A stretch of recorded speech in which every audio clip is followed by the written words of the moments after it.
Our next story comes from Jakarta, the capital of Indonesia, at least for now. Why do we say this? Because Jakarta is running out of space and it is sinking. So the outgoing president, Joko Widodo, has proposed an ambitious plan.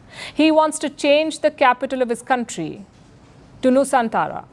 It's a forested region. More than 1,000 kilometers away from Jakarta, Indonesia is turning it into a planned city at the cost of $33 billion. This plan was announced in 2019. Since then, the progress has been painfully slow. The city is only about 15% ready, but the president remains undeterred. He started working from Nusantara instead of Jakarta in a brand new presidential palace that is still under construction. How unusual is the president's bid? What does it take to build a new capital, and has it been done before?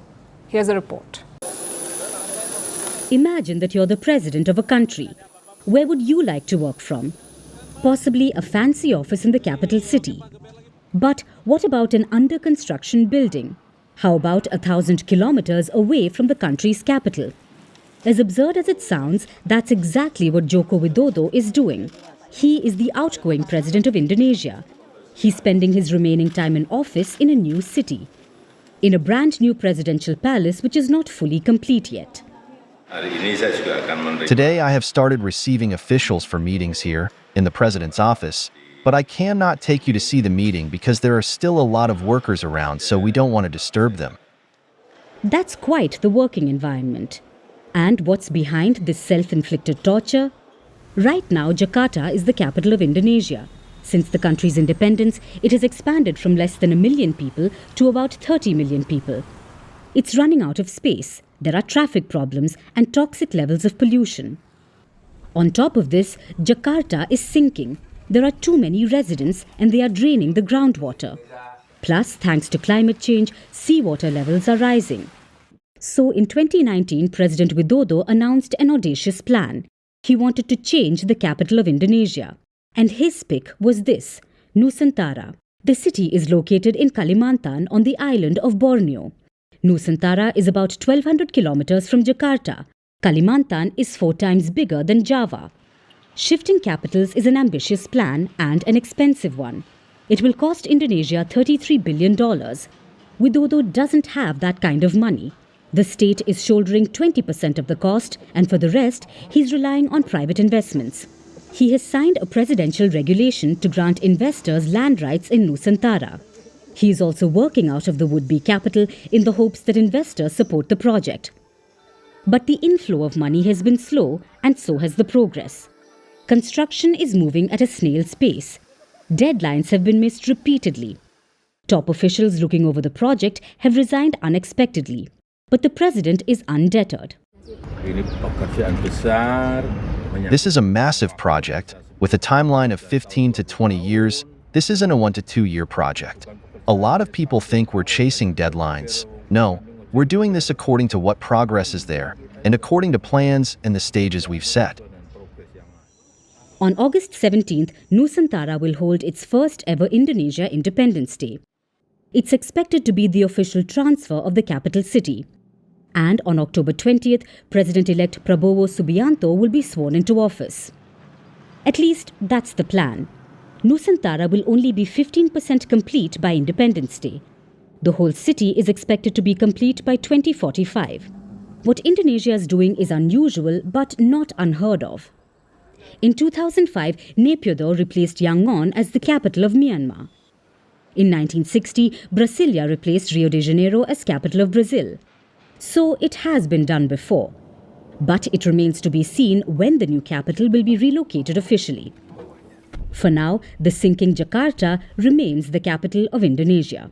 Menjelang HUT ke-79 Republik Indonesia, pengaspalan kawasan Istana Kepresidenan di IKN Kaltim ini terus dilakukan, dan juga pengaspalan ini ikut dikebut di sejumlah jalan, yakni di Istana, maksud kami di Jalan Sumbu, Kebangsaan Barat dan Timur. Berikut informasinya. Jalan kawasan Istana Presiden di Ibu Kota Negara IKN Nusantara, Kalimantan Timur, Kaltim terus dilakukan.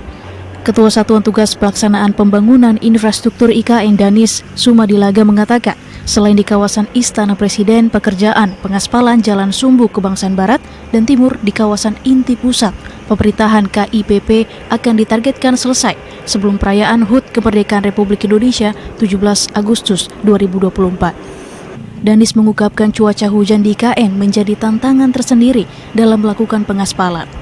Untuk mengatasi tantangan cuaca, Kementerian Pekerjaan Umum dan Perumahan Rakyat PUPR melakukan inovasi dengan membuat tenda berjalan agar dapat membantu proses pengaspalan. Tenda berjalan itu dipasang saat hujan turun. Jalan Sumbu Kebangsaan yang berlokasi di KIPP IKN terdiri atas 2 jalan, yakni Jalan Sumbu Kebangsaan sisi timur dan Jalan Sumbu Kebangsaan sisi barat. Sumbu Kebangsaan di KIPP IKN Nusantara merupakan ruang terbuka yang menjadi simbol hubungan harmonis antara alam, manusia, dan nilai luhur kebudayaan. Ketua Umum Projo yang juga Menteri Komunikasi dan Informatika Budi Aristiadi menyatakan sekitar 500 relawan akan berkunjung ke Ibu Kota Nusantara, Kalimantan Timur. Budi Ari mengungkapkan para relawan ingin melihat progres pembangunan IKN dan pemindahan ibu kota sebagai program warisan dari Presiden Joko Widodo.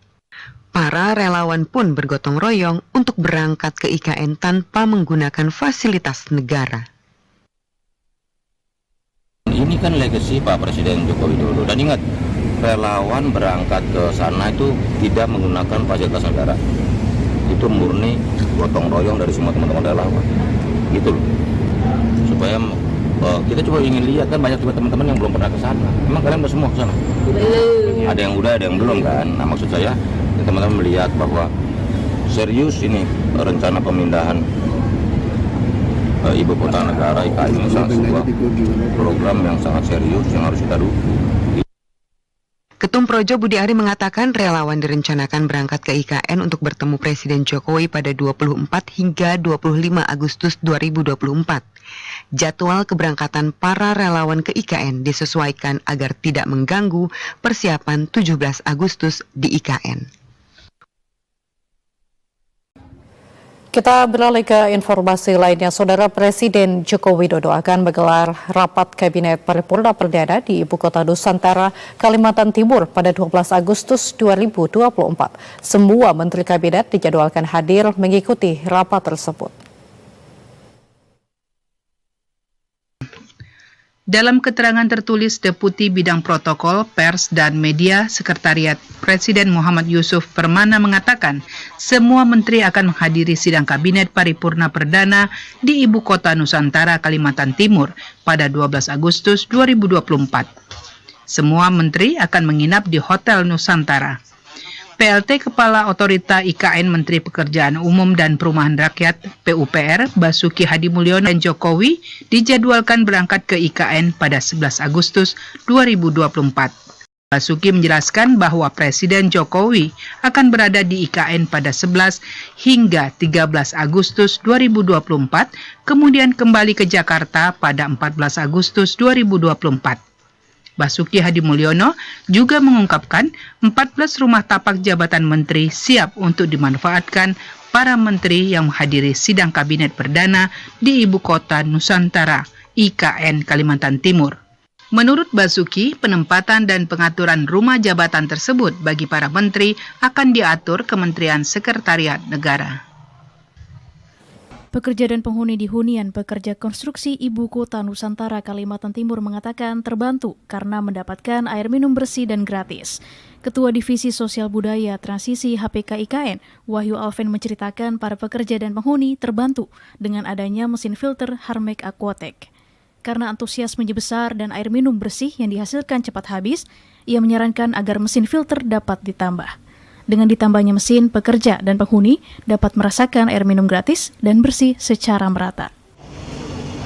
Mesin ini bisa ditambahkan unitnya, jumlahnya, sehingga bisa lebih banyak lagi produksi air minum gratis yang bisa disiapkan bagi para penghuni yang ada di HPK. Untuk mengambil air pada mesin atau alat ini memang kami menghimbaunya menggunakan botol, karena beberapa pekerja terkadang menggunakan galon, sehingga sangat dapat mengganggu keberfungsian dari alat ini, sehingga kami himbau penggunaannya menggunakan ketika mengambil air itu menggunakan botol atau gelas yang bisa langsung digunakan oleh penghuni, seperti itu. Ketua Divisi Sosbud Transisi HPK IKN Wahyu Alven mengingatkan kepada para seluruh pekerja dan penghuni untuk merawat mesin filter dan dispenser air minum dengan baik.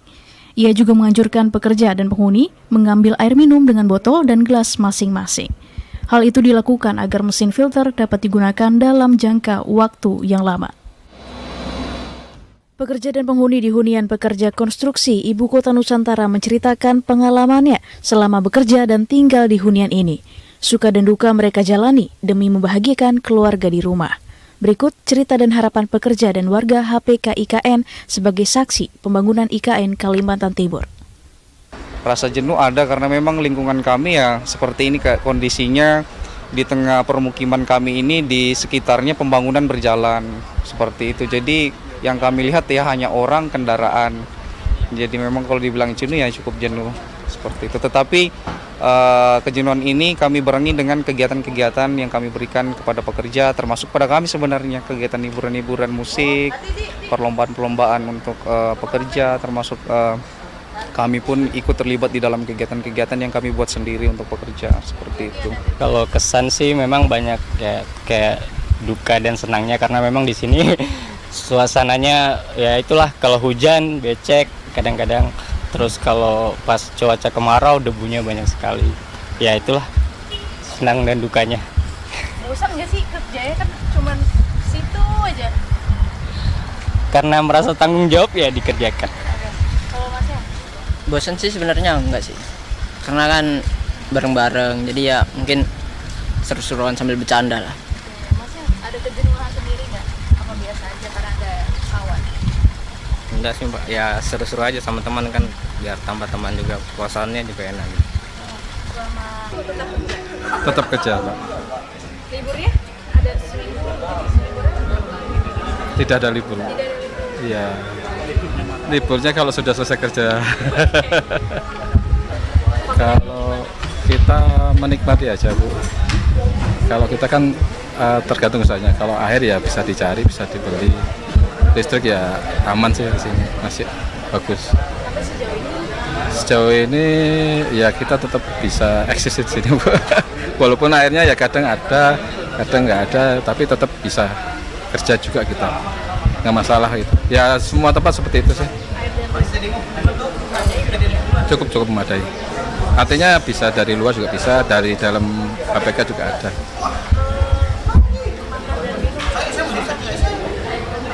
Kalau ya kalau kita sih kalau ngomong ada makanan minuman di sini lengkap juga. Cuma kalau kita mau cari yang lain ya cari tempat lain Bu. Pasti itu Bu. IKN ini mungkin Indonesia malah tambah maju. Iya. Ini juga membantu yang apa ya namanya yang lagi ngagur-ngagur kan. Nah, sekarang ada IKN ini alhamdulillah dari Pulau Jawa, dari Pulau dari Jawa, dari Jawa Barat, Jawa Timur larinya ke IKN semua. Kalau nggak ada buka IKN, mungkin ya kurang tahu juga ya kalau ya pekerjaannya di mana ya kan. Nah gitu. Kalau harapannya ya aman-aman aja Mbak. Sebenarnya kita kalau kayak orang awam nih, saya ngikut aja, ngikutin, nikmatin aja gitu loh, menikmatin aja. Air bagus sih, air listrik bagus. Cuman ya kadang mati-mati gitu aja. Kamar mandi udah cukup sih, kita nggak pernah ke antri gitu, kamar mandi nggak pernah. Aman, kalau aku ya pribadi maksudnya tuh selama tinggal di sini tuh aman aja.